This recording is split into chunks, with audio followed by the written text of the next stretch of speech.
Hello à tous, aujourd'hui on est le 20 décembre et on se retrouve pour continuer le calendrier de l'Avent. Aujourd'hui on va lire l'histoire de la naissance de Jean-Baptiste et on en a déjà parlé au jour 17 ici, donc je vous invite à aller voir cette vidéo et aujourd'hui on va refaire un zoom sur sa naissance. Donc on va lire le chapitre 1 de Luc au verset 57 jusqu'à 80. Le moment où Élisabeth devait accoucher arriva et elle mit au monde un fils. Ses voisins et ses parents apprirent que le Seigneur avait fait preuve d'une grande bonté envers elle, et ils se réjouirent avec elle. Le 8e jour, ils vinrent pour circoncire l'enfant. Ils voulaient l'appeler Zacharie, d'après le nom de son père. Mais sa mère prit la parole et dit « Non, il sera appelé Jean ». Ils lui dirent « Il n'y a dans ta parenté personne qui porte ce nom ». Et ils firent des signes à son père pour savoir comment il voulait qu'on l'appelle. Zacharie demanda une tablette et il écrivit « Son nom est Jean ». Tous furent dans l'étonnement. Immédiatement, sa bouche s'ouvrit et sa langue se délia, et il parlait et bénissait Dieu. La crainte s'empara de tous les habitants des environs, et dans toute la région montagneuse de Judée, on s'entretenait de tous ces événements. Tous ceux qui les apprirent les gardèrent dans leur cœur, et ils disaient « Que sera donc cet enfant ?» Et en effet, la main du Seigneur était avec lui.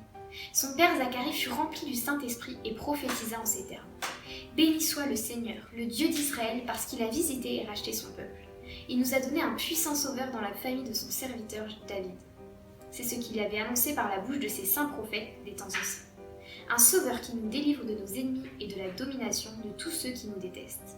Ainsi, il manifeste sa bonté envers nos ancêtres et se souvient de cette sainte alliance. Conformément au serment qu'il avait fait à Abraham, notre ancêtre, il avait juré qu'après nous avoir délivrés de nos ennemis, il nous accorderait de le servir sans crainte, en marchant devant lui dans la sainteté et dans la justice tous les jours de notre vie.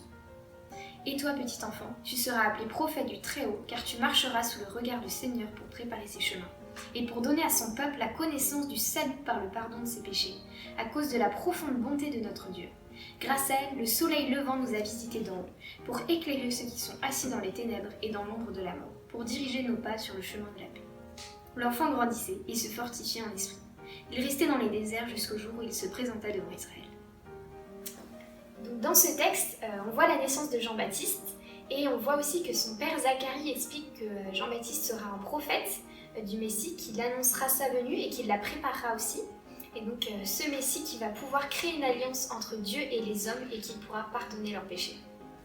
Donc merci pour votre écoute et on se retrouve demain pour la suite.